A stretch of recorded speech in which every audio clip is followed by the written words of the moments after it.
Lamentations chapter 2. How Jehovah in his displeasure has covered the daughter of Sion with a cloud.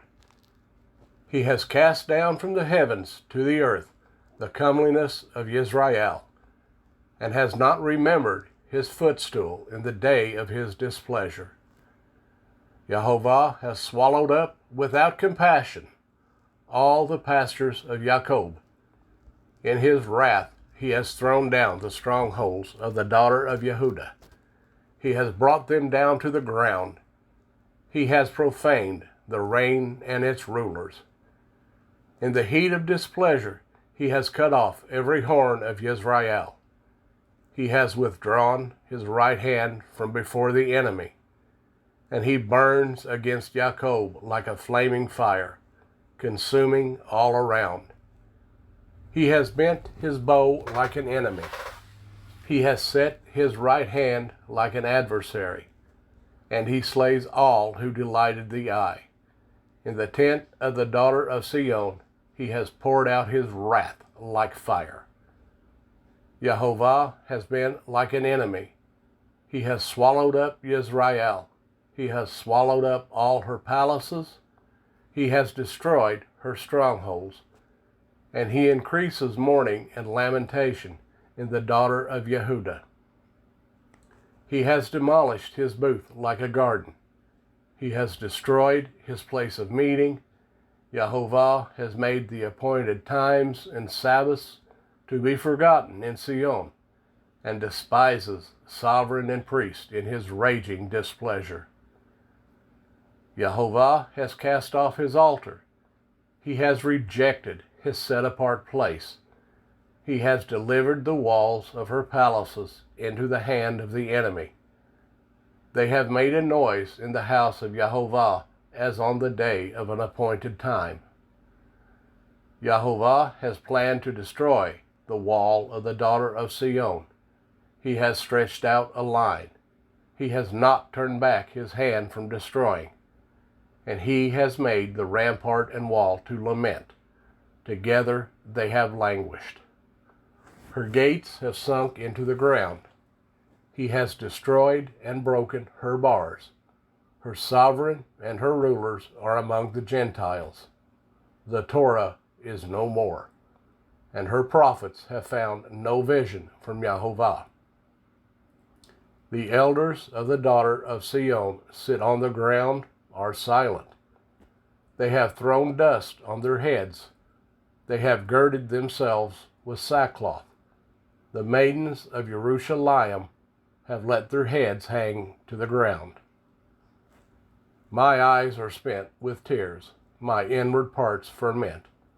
My bile has been poured on the ground because of the destruction of the daughter of my people, as children and the infants languish in the streets of the city. They say to their mothers, "Where is wine and grain?" as they languish like the wounded in the streets of the city, as their life is poured out in their mother's bosom. How shall I admonish you? To what shall I compare you, O daughter of Jerusalem? To what shall I liken you to comfort you, O maiden daughter of Sion? For your breach is as great as the sea. Who shall heal you? Your prophets have seen falsehood and folly for you, and have not shown you your crookedness, to turn back your captivity. But their visions for you are false and misleading messages. All who pass by have clapped their hands at you. They have whistled, and they shake their heads at the daughter of Jerusalem. Is this the city that is called the perfection of loveliness, the joy of all the earth? All your enemies have opened their mouth against you. They have whistled and they gnash their teeth. They say, "We have swallowed her up. This is certainly the day we waited for. We have found it. We have seen it." Jehovah has done what he planned. He has filled his word which he commanded in days of old. He has torn down without compassion, and he has let your enemy rejoice over you He has exalted the horn of your adversaries. Their heart cried out to Jehovah. O wall of the daughter of Sion, let tears run down like a river day and night. Give yourself no numbness, let your eyes have no rest. Arise, cry out in the night. At the beginning of the watches, pour out your heart like water before the face of Jehovah. Lift your hands toward him for the life of your young children, who languish from hunger at the head of every street. See, O Jehovah, and look attentively. To whom have you done this? Should the women eat their offspring, infants of a handbreadth?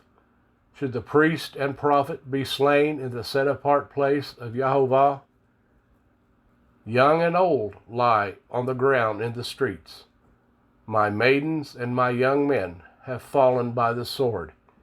You have slain them in the day of your displeasure. You have slaughtered without compassion. Would you proclaim, as in a day of appointed time, the fears that surround me? And no one escaped or survived in the day of the displeasure of Jehovah. Those who I have nursed and brought up, my enemy has destroyed.